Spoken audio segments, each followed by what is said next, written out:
I'm your host, Jade. And I'm your host, Emma. And welcome to Lashing Out and Nailing Life.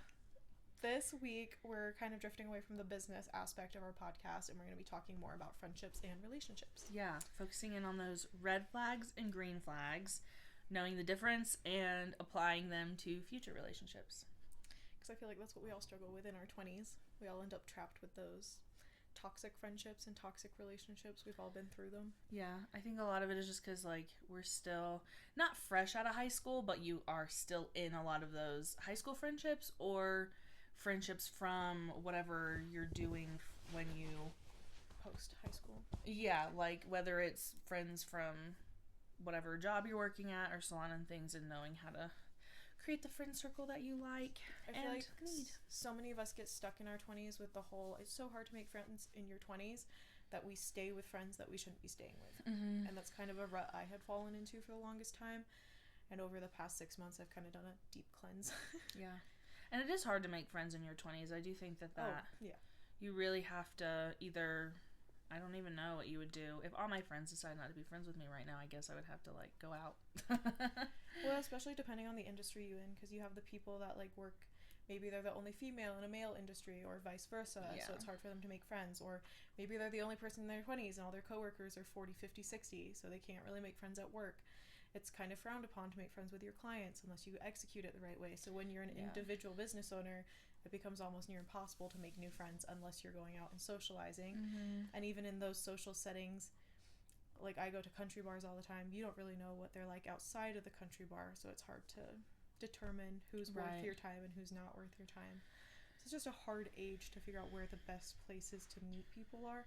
And I feel like we could do a whole episode on probably that as well. But today we're going to focus on the green flags and red flags. Yeah. How to know when you have a good friend and a bad friend. Yeah. And a good partner bad partner, you know? Don't even get me started on meeting people for dating. Oh, boy. That's a whole other ballgame. Gosh. Yeah. So I think for this episode, we'll start off with going over green flags and red flags that happen within your friendships. Because I genuinely do feel like finding good people in your dating when you're trying to make friends, is even harder than when you're dating. So yeah, because I feel like, and we've touched on this before, when you, friends typically end up sticking around longer than a relationship. Even if I marry my boyfriend, my friends will, it's just a they're different relationships. And the friendships, even if you're best friends with your partner, it's just different.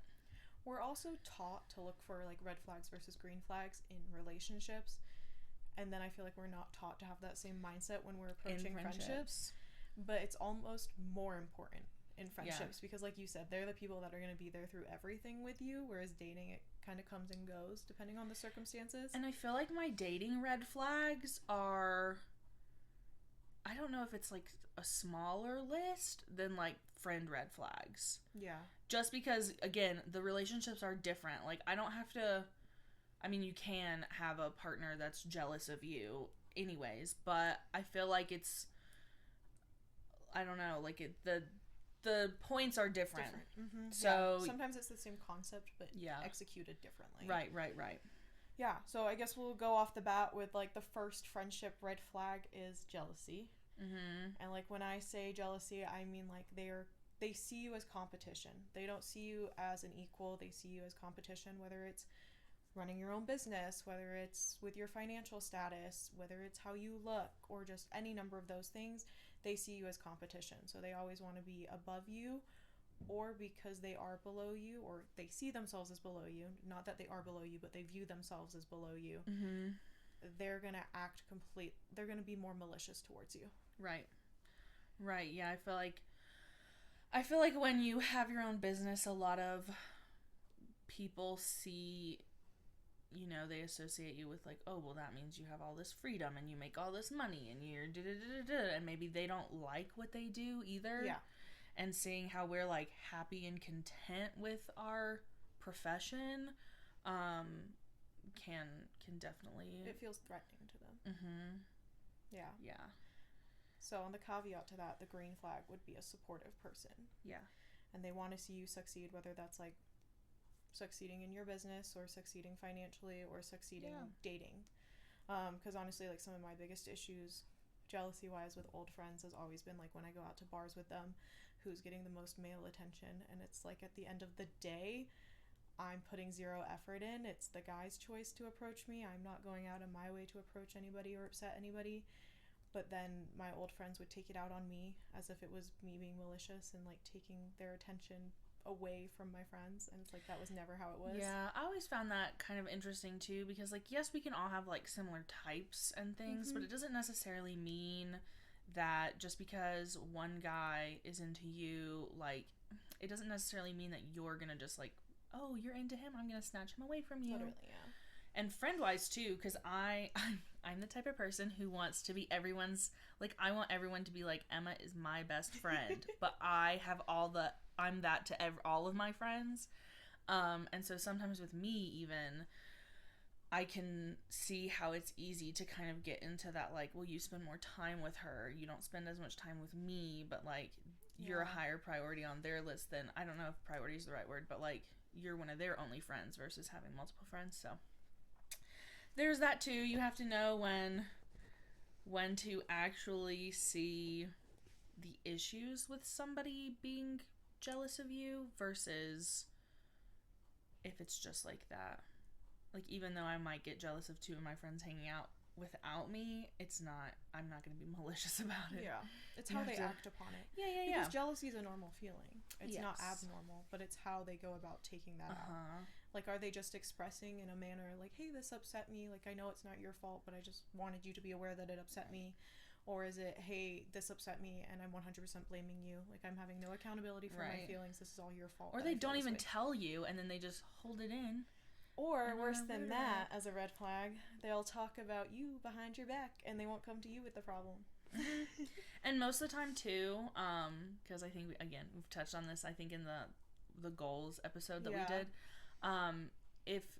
if they're talking to you about someone that they don't like, and I don't even mean just like in a concerning way, because I've definitely gone to my friends with like concern for other friends, but if they're talking to, like, if I was talking to Jade and was like, oh my god, these are all the issues that I have with this girl and I don't even know why I'm friends with her, they're doing that to, honestly, probably the person that they're talking crap about.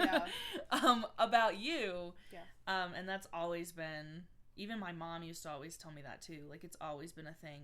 If they're talking mean to you about somebody else that you're either both friends with or that they're really good friends with, in quotation marks, then they're doing the same thing with you, which I hate that. It gives me so much anxiety to just be like.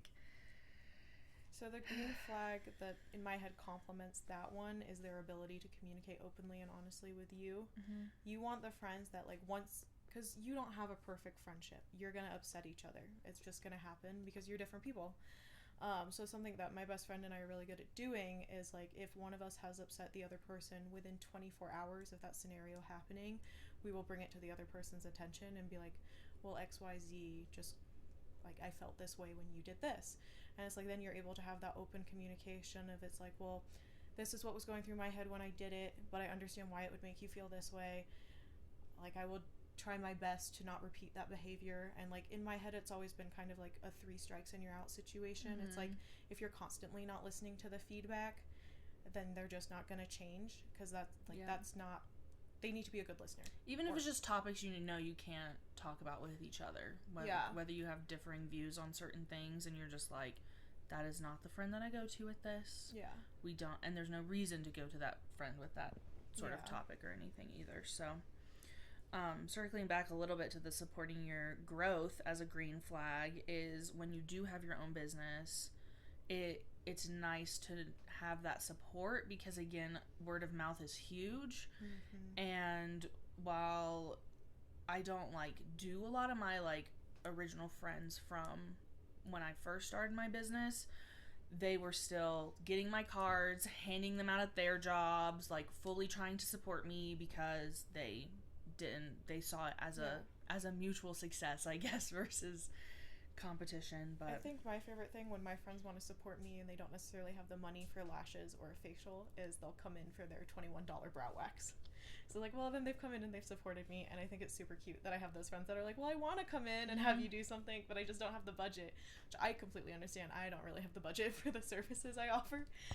So it's just like that complimentary thing, if they respect your business enough to like do the smallest thing possible. And like even the smallest thing possible is just reposting one of my posts on their story. Like that's really all I'm asking. You don't even have to come in for the $21 brow wax, or it's just talking about me to one of your other friends and being like, oh, well, my friend does this and I think that's really cool. And then it's just talking interacting about it. with your business posts is another thing that my friends will do, or tagging me in groups when people are looking for me. I know I do that with you sometimes, like, and just the little things to, you know, acts of service, love language, right? But little things to show support, because I think that goes into the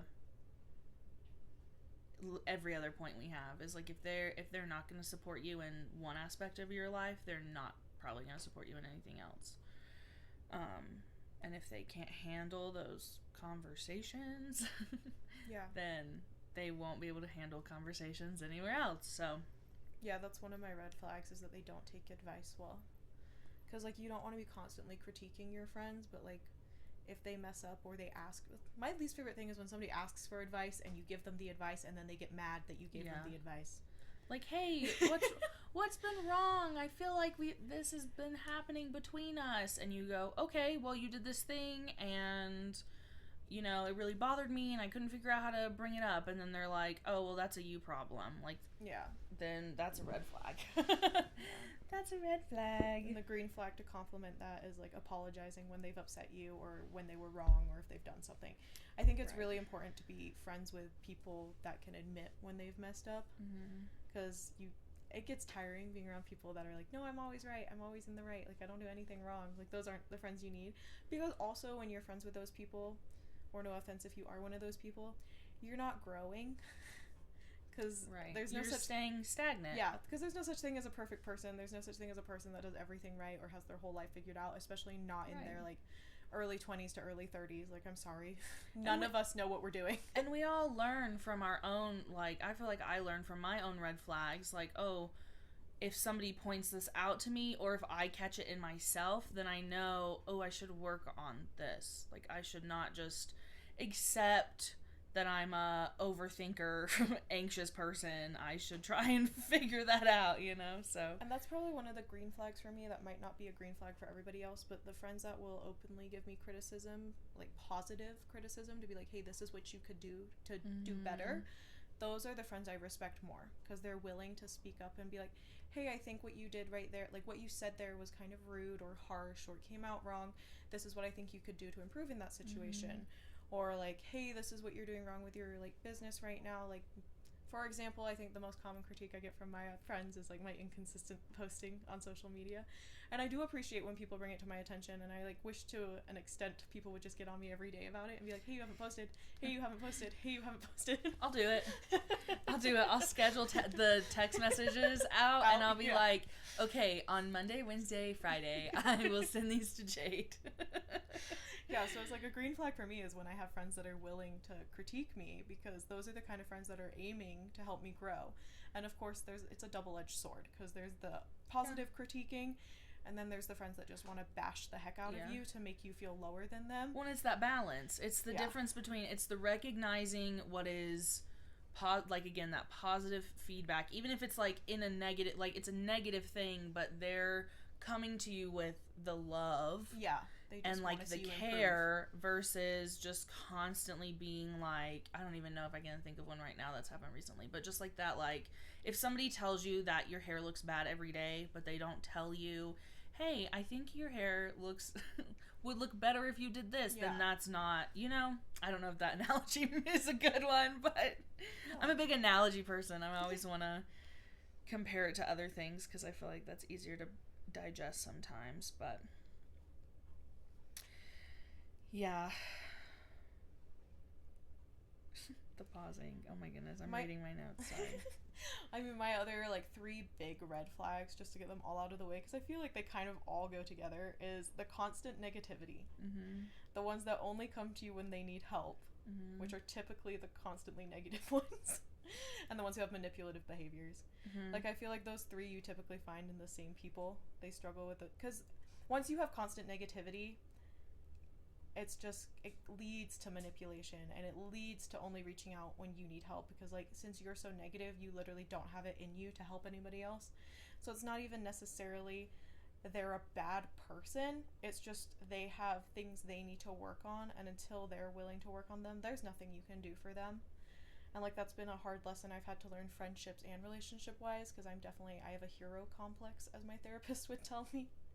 And I just want to save everybody, because I do see the good in everybody, and I would like to help people find their light and find their purpose. But at the end of the day, if they have no desire to do that for themselves, you can lead a horse to water, but you can't make them drink.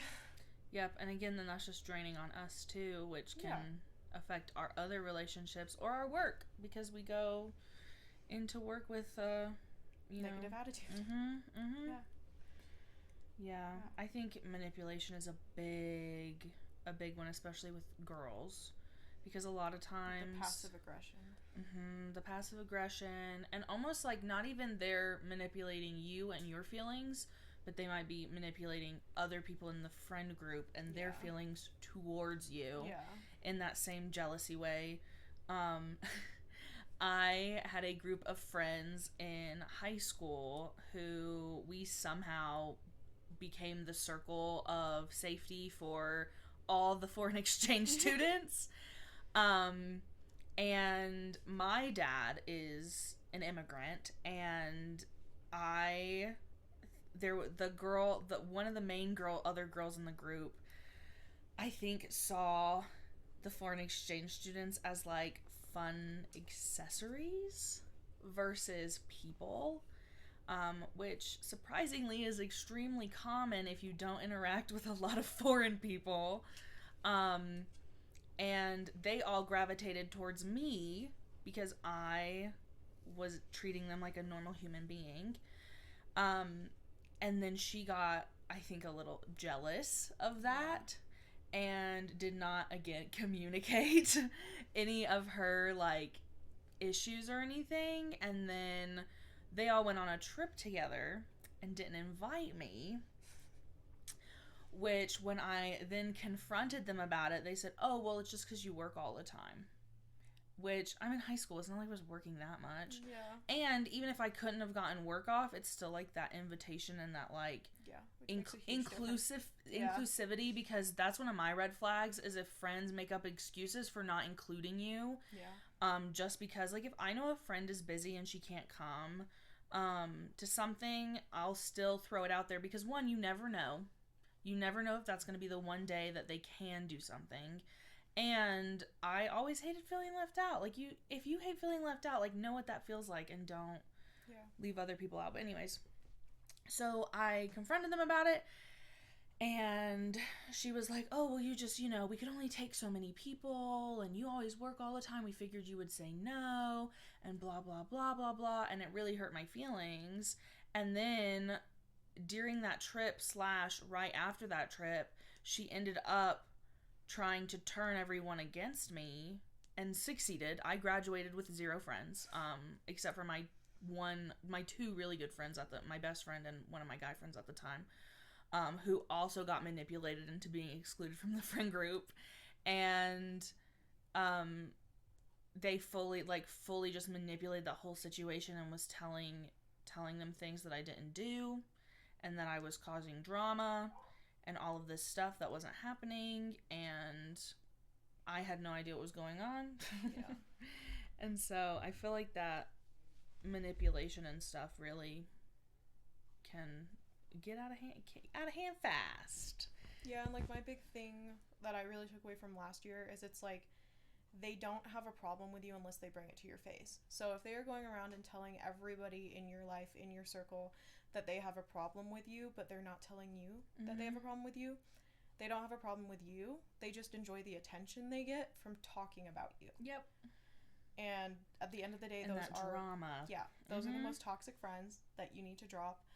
And I had a situation last year where, like, it was a friend group of probably 4 or 5 of us, and one of the other girls who I thought I was closest to, ironically I'm not friends with any of them anymore, so I wasn't that close to any of them, but the one I was closest to at the time came up to me and she was like, well, you need to text her and reach out to her about it. And I'm like, reach out about what though? Because the only reason I know that she has a problem with me is because you've told me, not because she's told me.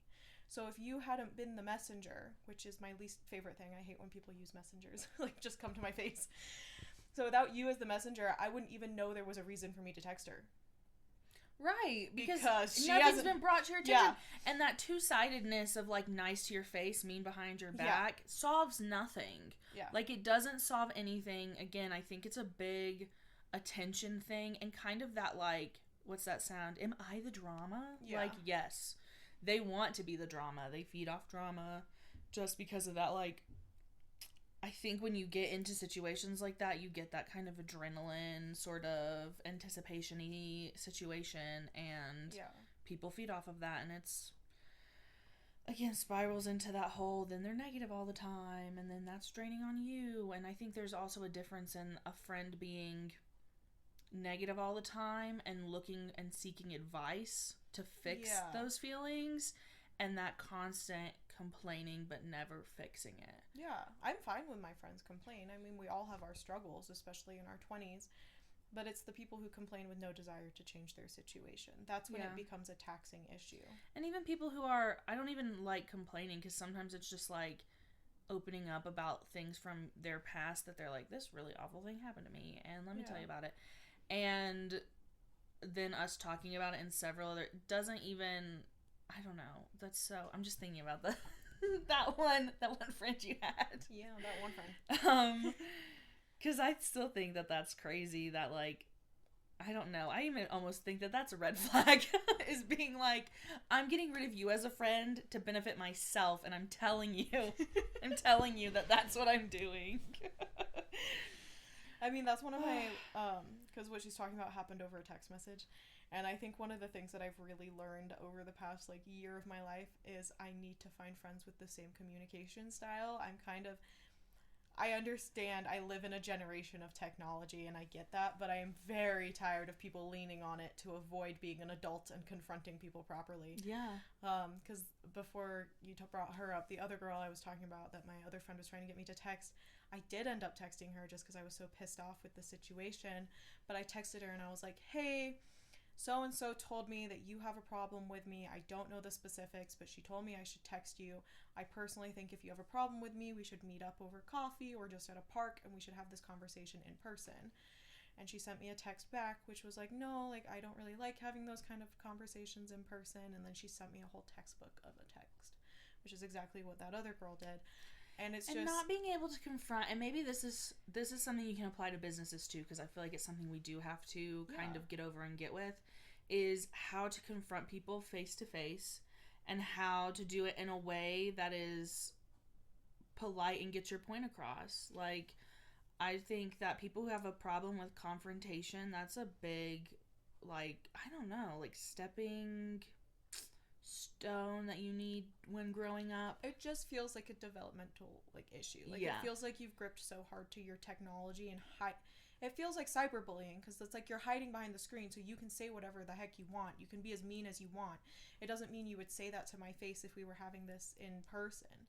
So my thing that I've learned through that is, like, one of my boundaries with a friend is their communication style. And if my friends, I understand maybe meeting up in person isn't always an option given on where they live or something like that, but at least have the dignity to have a phone call about it and actually be talking person to person, because so much gets misconstrued through text as well, which is my primary and reading reason in different tones, and somebody might say something and then you read it in a different tone because you're angry and you're heated and you don't really know, like, what they're feeling on the other side. Yeah, so my big thing is, like, one of my green flags is mutual communication style, and it's just, like, mutual values and, like, all of that. Like, you want to look for somebody who has mutual interests, mutual communication styles, mutual values.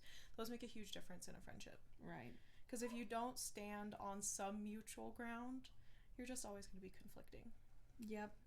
And you don't have to agree on everything. I have friends where politically we're different, and, like, vegan versus vegetarian versus eating meat. Like, I have friends where, like, we stand differently on those things, and it's just a matter of some of us are, like, we discuss it well enough that we can still have those conversations and be adults about it and, like, view both standpoints on it. And then there's other ones where it's like we know we're so far apart that it's like it's not even worth talking about it, but it doesn't cause a problem in our friendship because we just know to not touch that subject. Right. And again, like I was saying earlier with stuff, you hopefully have friends that fit everything. Like, you'll have friends that you can go to and talk about your political beliefs.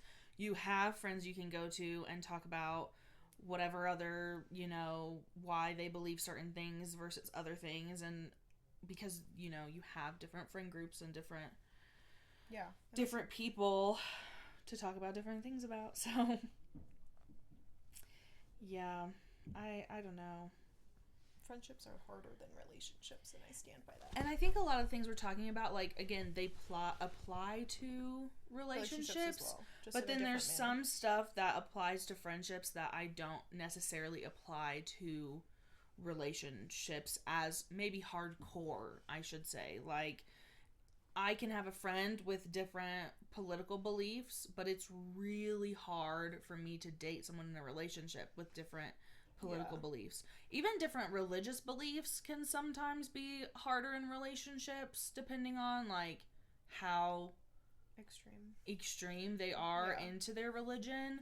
But again, I can be friends with people who, like, respect my choices and my decisions, and either we talk about it or it never comes up and we don't feel like it's necessary, or like, we just talk about different things. But yeah, I feel like just different things apply differently in romantic relationships versus friendships. Yeah.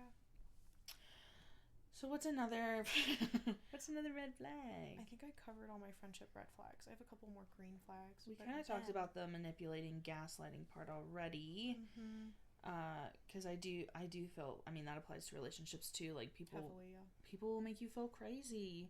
And they'll be like, I can't believe you've been doing this thing the whole time. And you're like, what? Girls and then are you so really good haven't. at making you feel crazy too. Yep. I feel like right now, my friend groups, I have probably like 2 to 3 separate friend groups. And when we're all together, all of my friends can coexist. Like, if I have a Halloween party. But also, like, I definitely wouldn't go to dinner with all of them, I'd like my separate groups for those same reasons of, like, I have my business friends, I have my, like, old work beauty friends, and I have friends that I made from a whole different job, and we just talk about different things, and they all kind of understand my, again, communication style. I'm not someone who is very good at just texting you for funsies. Like, I'm not a big, except for with my boyfriend, for example, I'm not a big, like, oh, I'm just gonna reach out and ask how your day was, and then say, oh, that's nice, because my day was boring and I have nothing to tell you about it. I mean, I do reach out to my friends and do that if I haven't heard from them in a while, and in that aspect, but I definitely have had friends in the past who, they would be insulted at the fact that I wouldn't just call them when I got off work, and I'd be like, to talk about what? We were both at work all day. We both, like, it's not like we have exciting things to talk about. I can tell you how many pairs of jeans I folded. Like, what do you want from me? And then they would be like, well, you're not a good friend because you don't talk to me very much. And I'm like, when we hang out in person, I talk to you all the time. Yeah. I talk to you the whole time. Like, what are you talking about? It's crazy. So, again, finding those, like, people who respect your communication things and understand them. And, like, my friends know that it's not, I'm not ignoring them. That's like, I suck at texting. I just do. So it's like half the time you have to send me 1 or 2 texts to really get me to reply. Or Snapchat you. I'm just, I don't know. If I can tell that you don't know I've read it, then I really take advantage of that, which is why Snapchatting me really works, because I want to know what somebody said to me, so I have to open it. But then once I've opened it, I know they know that I've opened it, so I'm like, when I have to reply. And that's just how it is. Like, my boyfriend, to cross into the relationship aspect, needs a little time to, like, process detailed questions. So in person, it might take him a couple minutes to be like, oh yeah, this is what I'm trying to get, versus he's much faster at texting because he can type it out and read it and understand it a little bit better. Again, it's just like knowing the and when to apply it. Obviously, if we're in a fight, he's not texting me as much. Well, but we also don't fight very much, so. What I have to do in, like, disagreements is it's like I want it to be an in-person confrontation. And if the disagreement has started in person, then I have to, like, politely ask for 5 to 10 minutes to step away. And then I need to sit down either with a piece of paper or with my notes open on my phone. And I need to type out or write out how I'm feeling. Because due to being in a toxic relationship in the past, you unfortunately pick up toxic behaviors from it. And, like, one of the toxic behaviors I really picked up was pouring the blame onto somebody else, and then also calling names and, like, doing all the things that are not helpful when you're trying to get your point across. So, like, it's having those friends or having that boyfriend, girlfriend that respects the fact that when you are in a disagreement and arguing, that I need to step away and take that time to myself to really collect my thoughts in an accurate way. Because if I'm not given that time, it's not going to benefit anybody. Yeah, it's just going to go in a circle, or it's going to explode into something much bigger than it needed to be. Yeah. And another, like, green, like, this is kind of going off of something I already said, but a big green flag for me with friends is when they can automatically tell me that I've upset them within, like, 24 hours of it's happening. Because something that I find really toxic is when something happened 3 or 4 weeks ago, they never told me anything was wrong with it, they never told me I upset them, but now 3 or 4 weeks have passed and they've done something that's upset me, and in that moment I'm bringing it to their attention, like, hey, this really hurt my feelings, I didn't appreciate you doing that, and they go, oh, well, you did this 4 weeks ago. And I was like, okay, well, that's not what we're talking about. You didn't tell me that there was any problem 4 weeks ago. Like, a big thing for me is you cannot drag up things from the past that you have let either people get away with, or at the time it wasn't bothering you, or you let it slip. Like, it is your job to communicate what is upsetting at you in the time. Like, it's a really toxic habit to have. It makes huge differences. Like, if you, the listener, are not doing that already, it makes a huge difference when you start. And again, in all aspects of any relationships, if you bring things up when they bother you, that's one of the biggest things I've learned from recognizing red flags, is the minute that you can confront those issues, again, within, like, at least those 24 hours, especially when both of you aren't angry. Yeah. It creates this, oh, I never thought about that. You're right. It's a good open space for communication. Yeah. And it just saves things from piling on top of each other. Like, you never want that. You don't want that in a relationship. Yeah. You don't want it in a friendship, because then you're just making it toxic. Yeah. Even if it's just, like, again, little things. Yeah. You know? It's just important. Like, if you want a longevity with your friendship, it's really important to, like, just express.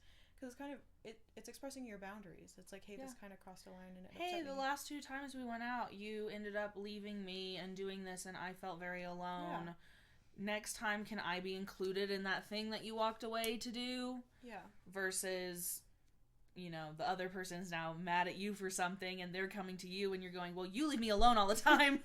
Yeah, like, that's not helping the situation at all. It's like, well, you've never said anything about that, and that wasn't the initial problem. Right. So can we go back to the initial problem? Right. And I guess we can revisit that.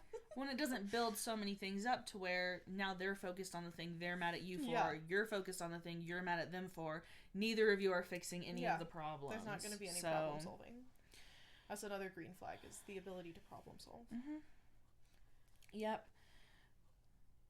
Okay, I feel like I've covered most of my friendships ones down. Yeah, so I feel like this is kind of a good transition to relationships anyways, because that same tactic is this, like, applies to relationships. Like, you never want to allow things to pile up. So yeah. Okay, my big red flag that I look for in people now, because I learned the very hard way. Controlling partners. And when I say controlling, I don't mean the obvious, like, they're controlling your every move. I mean the sneaky little things that they're doing here and there that you maybe don't even view as controlling. For one, when they're, like, telling you what to wear. I feel like a lot of girls, the first time this happens to them, they let that slide because they're like, oh, it's so cute, he's jealous, like, he doesn't want me wearing this in front of other guys. It's not cute. It snowballs. It snowballs. Like, that's the first issue, is like, hey, you're wearing that, I don't want you wearing that out. And then you have the guy that'll try and make it like make it seem better. They're like, well, I just don't want you wearing it out without me around. But like if we're going out together, it's fine for you to wear it. And it's like, that makes no sense. So essentially you don't trust me. Mm-hmm. Okay, cool. And then like if they're telling you who you can and cannot hang out with, mm-hmm. that one to me gets kind of crazy spirally real fast, because and they'll do that in a sneaky way too, in that you come home and say, oh my gosh, this really annoying thing happened when I was out with blah blah blah. Oh, she's a really bad friend. Oh, maybe you shouldn't hang out with her anymore. Oh, maybe maybe you should just cut her out of your life. And you're like, man, he's doing this because he cares and he's noticing something I'm not. And then you cut them out, and then you cut all of them out because he starts doing that with all of your friends. Yep. And you go, oh, and now I only have you. That's a control thing. That spirals into one of my other red flags, which is isolation. Mm-hmm. So like when they're pulling you away from your friends, or like worse, they start to pull you away from your family, you start by thinking it's cute that he wants to spend all his time with you, and it's not cute. Yeah. It's actually panicky. And they'll do the family thing the same way as the friends. Oh, you and your mom got into a fight? Well, she doesn't care about you. You're an adult now. You don't need to be around that negativity. And half of the time that more than half the time, majority of the time when they're trying to pull you away from your friends and family, it's because they know they're treating you poorly. And they're afraid for you to talk to said friends and family about what's happening behind closed doors, and for friends and family to communicate to you, hey, this isn't normal. Like, they shouldn't be doing X, Y, Z. Because they know what they're doing is wrong. And, like, I think that's what sucks the most in acknowledging when it comes to a controlling partner. They don't want someone to catch them. Yeah. They're controlling you most of the time due to hypocrisy. Like, it's a hypocritical thing. So, like, when they're trying to tell you not to wear those clothes out, it's because when they see girls in those clothes, they 100% are only thinking one thing. Mm-hmm. And then they're trying to keep you from your friends and your family because they don't want you telling them what they're doing. And then another controlling aspect is they're telling you where you can go. They don't want you going to bars. They don't want you going... I'm trying to think of another example, but the big one is definitely bars, where men try to control you. And that's because when they go to the bars, they go there with one mindset and one mindset only, which is to pick up a girl. Mm-hmm.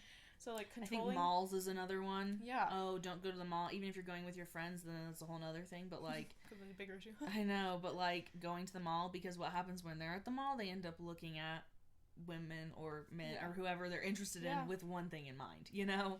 Yeah, so controlling is typically a sign that there's something going on their side that you don't know about, and they're projecting it onto you. So controlling is, like, my big rearing, like, that's the big red flag. If I notice any controlling behaviors, I'm out the door. Yeah. One of my big ones after the controlling thing is the, like, love bombing, future faking. I feel like it's so common. It's a meme now, where it's like, I see all the time what guys are saying a week before they break up with you. And it's like oh, I can't wait for our kids. I can't wait for our house. I can't wait for our wedding. I can't wait for you to be my wife. You're so beautiful. You're going to make a great wife. Oh, da da da da. And then they break up with you. You have to know when to recognize actual love and the love bombing. Mm-hmm.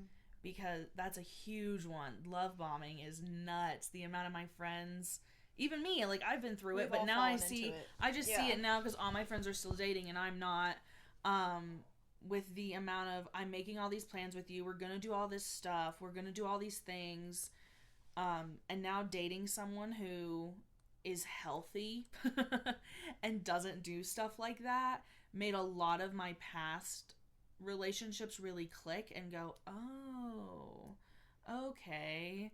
They were just doing that because they knew it would get them what they wanted. Yeah. Like, oh, they knew it was going to make me feel safe, and they knew it was going to make me all these things. And I'm with my boyfriend who I thought it was a red flag that he wasn't saying these things to me. Because you become so adjusted to the, like, early on love bombing. And it's like, and nobody should be seeing that kind of future with you within, like, a month to even 6 months. Yeah. Like, if they're having those serious conversations with you in that time span... They're not serious. And I think a lot of it got really big, at least again on my end. It was like the coinciding of some psychologist or someone on TikTok made the video where it was like, men know if they want to marry you after like a week of something, like they know. And so you just assume, oh, well, that's because they're going to be telling me. My boyfriend, we've been together for over 3 years. And I told him this last night I guess a couple of nights ago, because I was telling him about some of my friends dating and how all these men, like, oh, and men are supposed to know if they want to marry you within a week of dating each other and blah, blah, blah. And he was like, I did know that you were someone I would want to spend my life with, but he wasn't doing all these crazy extra things. And again, it's about reading and like knowing the person's love language and like knowing how like the effort that he puts in is what you should be looking at, not the words, just words, you know. Everyone can lie about all sorts of things. Yeah, which is one of my other things is actions actually match the words. No empty promises is my green flag that I have written down. Is with my boyfriend and my friends. Great example of the both again is friends who we make the plans, we do the plans, or they say that they actually care about me and they show that when I need someone to care about me. And with my boyfriend, I didn't think about this for a really long time because I kind of also didn't know. But I hate driving and he comes to my house all the time. And I thought when we first started dating it was going to be so easy because he works 5 minutes from my house and he lives 30 to 40 minutes from my house. So I figured he'll just come over after work. And this man was driving all the way home to shower, change his clothes, and come all the way back, which he still does to this day, even though I could care less, because that's one of his ways that he's like, well, I don't want you to have to feel uncomfortable because I smell bad after a long day of work. And he also feels gross about it. And then he's driving all the way back, and then he drives all the way home. So it's those like actions. And for a while I wasn't thinking about it. I was like, all he does is come over here, and it's like so easy for him to just come over here. And then I really had to take a step back and be like, oh, he's putting in this effort. And like, he heard me one time say, I've never gotten flowers in a relationship. And now he gets me flowers when it's like events and things. And we really like Legos. So he does Lego flowers sometimes too. And this is really cute. And you'll like this too because you like Harry Potter. This is talking just me bragging about my relationship. But these are really good flags to like keep in mind. It was my birthday, but our first birthday together. I go through phases where all I want to do is watch Harry Potter. Yeah, I'm the same way. And so I was going through I'm just going to watch Harry Potter 57 times. And he had never seen Harry Potter. So I said, for my birthday, you're going to come over. We're going to have a Harry Potter marathon. Didn't expect anything. He asked me what flowers I liked. Like, that was it. And he goes, I'm getting you a gift, but you might hate it. And I was like thinking of things that I might maybe hate, like necklaces or like hair stuff, like things that are just not for me. And he comes over with this Lego bag, and he had gotten a Harry Potter Lego kit, like Lego set, for us to build while we watched Harry Potter, which is so cute. And he didn't even know that I liked Legos because I was just never, like, my little brother did Legos, so it was never a me thing. It was just a me helping him thing. Yeah. But it quickly became like our thing to do. But just like listening, he knew that I was really like, I really liked the Harry Potter movies. I was sharing this experience with him, and he also brought something that we could both do together. And I thought that was one of the biggest like gestures somebody that I had dated had ever done for me, which is crazy because that shouldn't even be how low the bar is set, you guys. I also, just going off of that, I want to say that these green flags and red flags, you have to take each with a grain of salt, because picking back off of yours, like actions have to coincide with words and vice versa. I had a guy that would do everything under the sun for me, from like buying me gifts to like, I'd say I'd never been to a Red Rocks concert. He bought me tickets to go with him. Right. With no questions asked. I told him I was getting my hair done. He took me out to like a $200 steak dinner that night. I told him I didn't have plans for New Year's and I'd never gone downtown for New Year's. He planned a night on New Year's Eve to go down and celebrate it there. That resulted in, like, he never put a label on anything, which was the red flag of that relationship, was the fact that he kept being like, well, I don't want a label, but doing it, I think, is the big thing. Yeah, but like, you get confused because you're taught actions speak louder than words, which is where I was kind of going with it, because I was like, well, he's doing all these things for me, and he's listening to everything I've never, like, he took me to the Rose for the first time, and I told him I'd always wanted to go, so, like, he was listening. And that changed your life, you know? He was listening to everything I said I'd never done, and he was making sure I got to experience it without, like, me having to spend any money. So it's just, like, one of those things where it's like, you have to take the green flags and the when red you flags. have to know when to apply them. So my boyfriend doing all of that stuff for me was after we had gone on 3 very, like, generic dates, and he had said with words, do you want to be my girlfriend? Yeah. So we had, like, he for a while thought our anniversary was our first date, and I was like, no, our anniversary is the day that you asked me to be your girlfriend. Because our first date, he came over here and we ate sushi and watched New Girl. Like, okay. Another date, we went to the Cheyenne Mountain Zoo because I said I had never been to the Cheyenne Mountain Zoo, so we did that. But it wasn't I feel like until they do label it, you can't, you have to actually try and figure out what is kind of love bombing, I would say. Probably, most likely. Especially when it's really early. Confusing. Yes. It's one of those things where you experience it and you don't know how to tell someone how to not experience it, because there's a lot of things that I've experienced that if somebody had told me, oh, it's a red flag that he locks his cabinets, yeah, I would have been like, she doesn't know him though. Yeah. She doesn't understand that his cat opens his cabinets. And then later, you realize that you were nuts and you should have listened, you know? Well, it's like it's hard to, like, it's just hard when somebody's doing all that for you to be like, yeah, nah, you're right. He doesn't see a relationship. He just enjoys spending money on it. Like, it's one of those things where it's like, sure. But again, it's part of that little game. I just had my other friend, which I had told you about and possibly have said in this podcast. He was taking her on all these dates too and doing the bouquet making thing, but there was no label.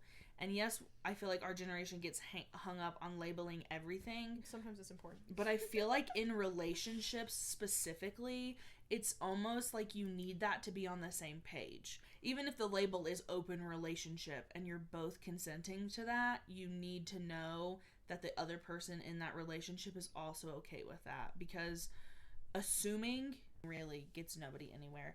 And I hate that as women we feel like we have to confront men to ask us, like, again, red flag with my boyfriend. He was really nervous the day that he asked me to be his girlfriend, and I was like, are you okay? Yeah. Do you need to ask me something? Because he's very reserved. And he was like, well, I have a question, but I don't know if you're gonna like it. And I thought he was gonna break up with me. Like, I thought, we weren't even dating, like, we were just dating. And I was like, he's gonna tell me he's not interested anymore. And he was like, oh, do you want to be my girlfriend? Like, he fully asked me like we were in middle school, you know? But I feel like that's something that you kind of need. Like, you kind of need that. It's an effective, like, that's one of the green flags is effective communication. Yeah. Like, they need to be able to communicate where they're feeling and where they're at. Yeah. Because, like, with the guy I was just talking about, every single time it was brought up, it was just a constant, well, I'm not ready for a relationship. Well, I'm not ready for a relationship. And, like, that statement is, like, the most open-ended, like, hope. Like, it just holds, like, this little bit of hope. Because you're like, well, not yet. Not yet. And I almost feel like the follow-up question to that for anyone wondering, which I don't know if you asked him this, is, well, why are you doing all of these things, but you're not ready for a relationship? Because to me, these are relationship things. And see what happens. Because, boy, do I want to know. Because I never went back to, I dated a couple of guys who had said, well, I'm not ready for a relationship. I'm not ready for a relationship. And I feel like instead of being like, oh, okay, me neither, I should have just said, but you're doing all of these things. You're literally in a relationship. You're doing all of these things that make me feel like we're in a relationship and that you have feelings for me, but why not? It almost coincides with the red flag of gaslighting. Mm-hmm. Because it's almost like an action form of gaslighting you into believing that, like, you could be with them. Which I guess is what love bombing is, so it all connects together. Yeah, it's a different form of gaslighting. Yeah, 100%. It all goes like, together. You get the common gaslighting of, like, you never said that. Oh, right. You never did that. Oh, I never did that. Oh, I don't know where you heard that. That never happened. And it's like, I'm not crazy. Like, my ex, I blame myself for this. I went over to his place one night, and he clear as day has a hickey on his neck. And this man, because he knew how my brain worked, it's very tragic, managed to gaslight the crap out of me into thinking I was crazy. Yeah, they do. Because he just knew how to talk to me and what to say. They figured it out. And his, like, big ploy that night is we were supposed to be going to a Nuggets game, and he had gotten the tickets specifically for us, and, like, I was ruining a good night by bringing this up, so, like, I better drop it and just let it go, and because he was so scary. I'm gonna say it. He was a scary man. I was like, okay, I'll just let it go. I'll pretend you don't have a hickey on your neck.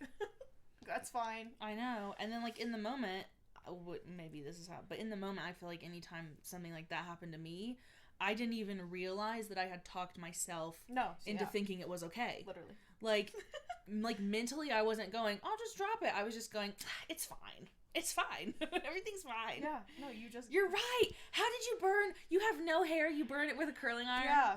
You're right. Oh, you just woke up with it. Sure. Yeah, I'm sure you just woke up with it. It must have been the way you just let down. That's another bragging about my boyfriend again story. It'll be so funny if we end up not getting married and I have all of this, like, craziness.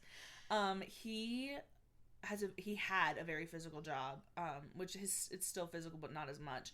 And he ended up with, he was carrying two metal things on his shoulder, and they pinched. Oh.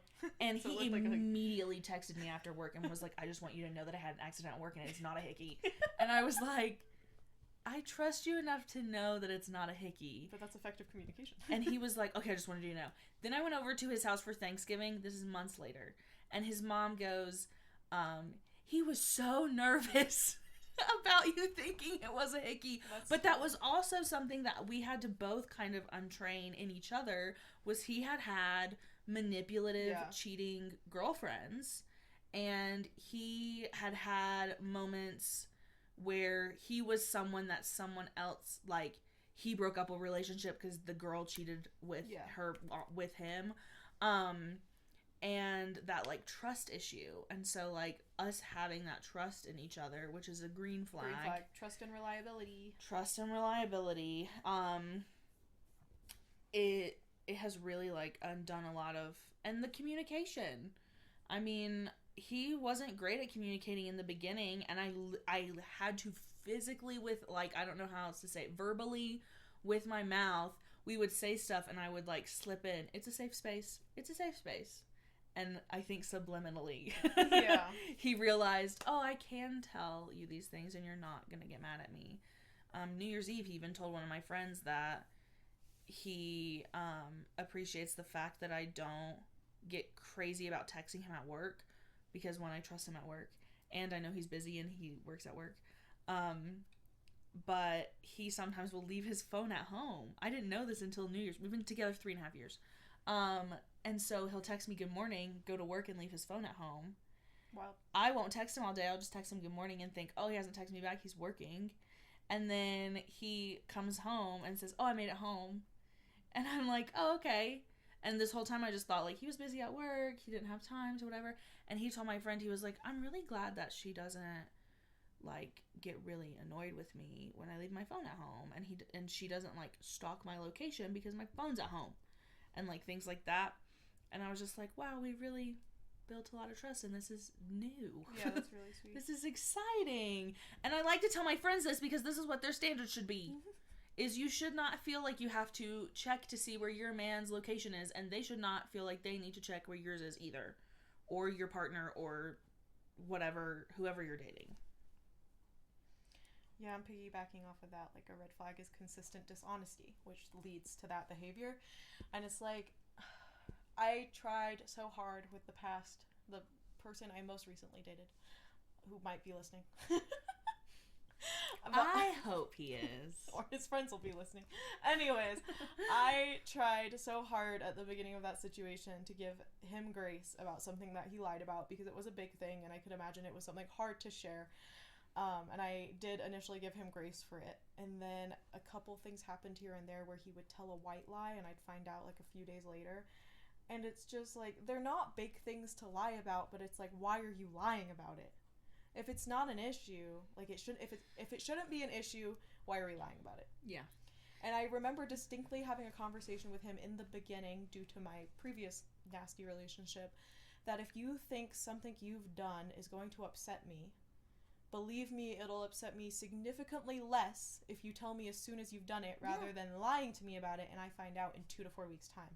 And that's a good way to put it, instead of, like, I'm more upset now than I would have been if you had just told me, because I feel like people take that as you wouldn't have been mad if you had told them, but now you're mad. Yeah, it's like, no, I would have been upset either way, but you've made this significantly worse, because now it's a lie, too. So it's like, you've added on to what I'm upset about. And I think that's something else too, is knowing when to give grace on things. Yes. And when to be like, okay, like my boyfriend has told me he was wild in high school and was definitely not a good person to probably have been with. But I think he recognized that and was like, oh yeah, I probably shouldn't be doing these things. And I think that's a green flag for me, is when guys are willing to open up about their past and like own who they were, because sometimes that takes a lot, especially with like the guys I've dated. And you have to be careful. Again, sometimes their history is a red flag, and you really have to take that. You do have to be careful, but you have to be careful about why they're telling you also. Yeah. Because the way that it came up in me and my boyfriend's talks were very, I'm telling you this because I feel like you should know I'm a different person now. Yeah. Versus I'm telling you this because even though I just did it last week, I'm a different person now. I mean, my boyfriend, he's going to be 29 this year. Like, it was years ago. And again, with your thing, like, I think a lot of us were like, well, you don't know, like, maybe it was okay, and blah blah blah.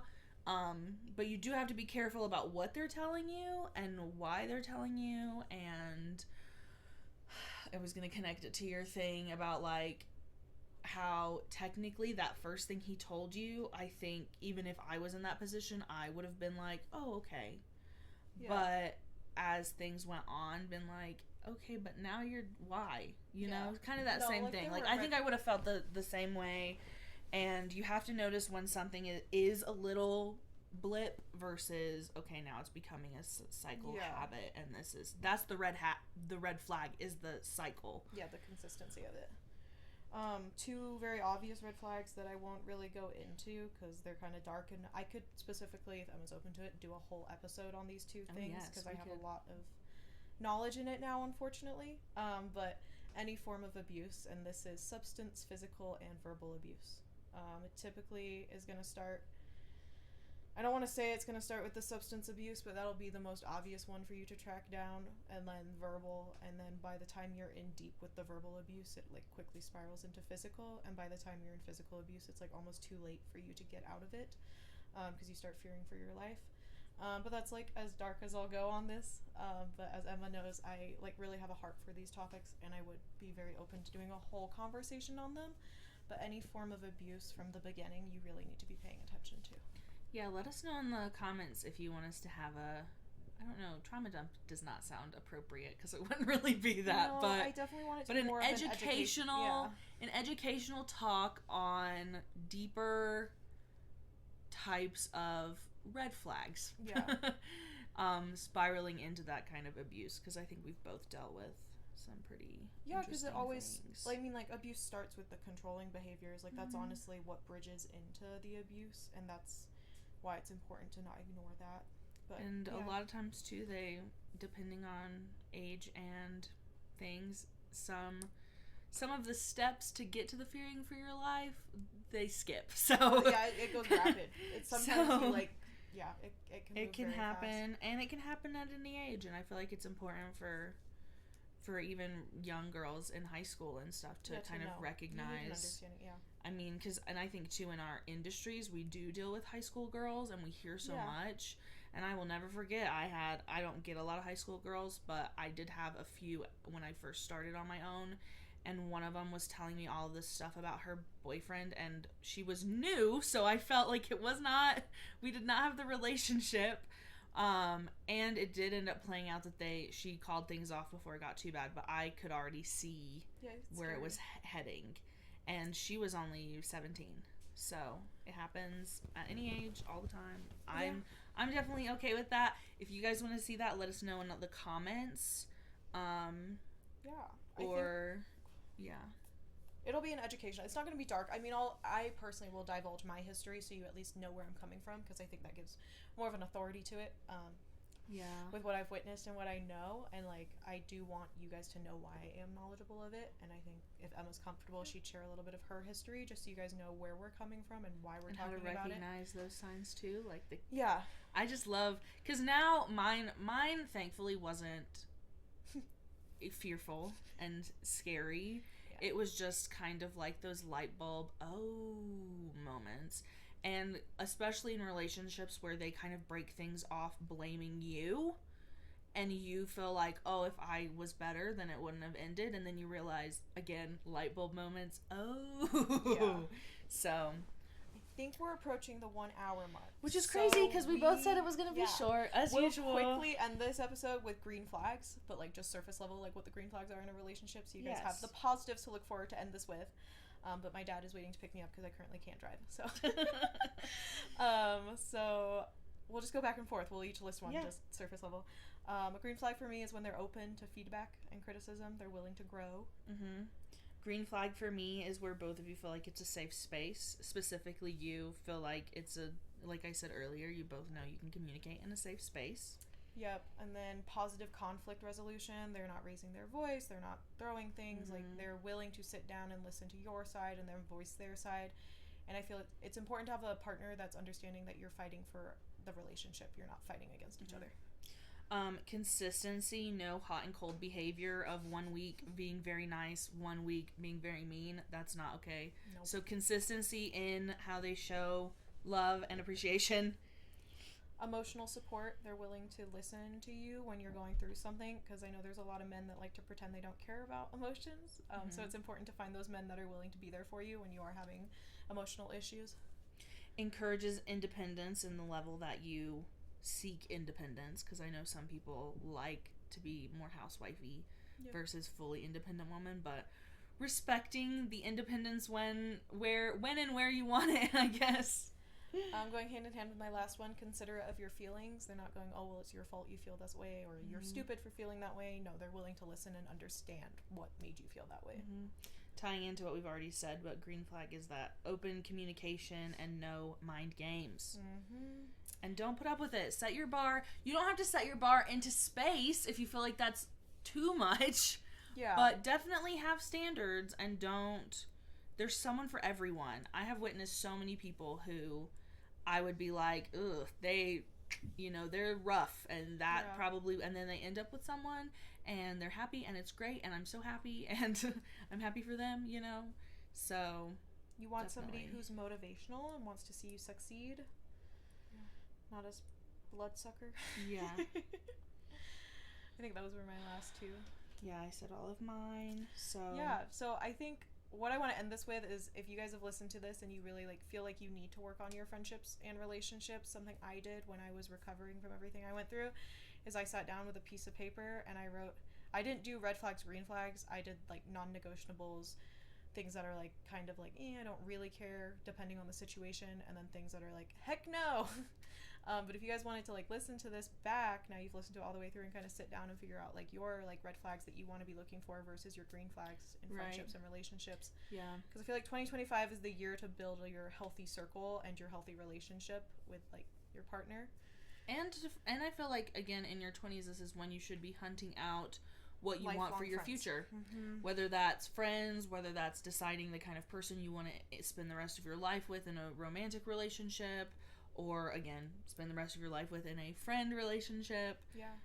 And like Jade said, I do like that list of you have the things that if somebody has this, you don't even second think it. Yeah. If somebody has your maybes, then that's more negotiable, and then the things that you absolutely need for yourself, for someone else to provide you. Yep. As well. So. Yeah, and I can even post kind of a mock template of that on our Instagram story, so you guys can kind of know. Oh yeah. Yeah, we could probably post it somewhere. Yeah. Make a Google Doc thing or something too. Yeah, so you guys can kind of fill it in, because your 20s is the time to really establish that foundation. Yeah. So, yeah. I hope you guys found this educational and helpful. I know there might be some questions to some of the things we said, so if you do have any questions, feel free to ask. Reach out. If you guys have any red flags, green flags that we missed that you think others should know about, feel free to leave them in the comments. But yeah, I feel like this was a good one. Yeah. As usual, all of our social media and everything will be in the description for our business Instagrams, the podcast Instagram, so you can kind of keep up with what we're doing everywhere. Any links we think you may need besides that will also be in the description. So yeah. Thank you for listening and tuning in. We'll see you guys next time. Bye. Bye.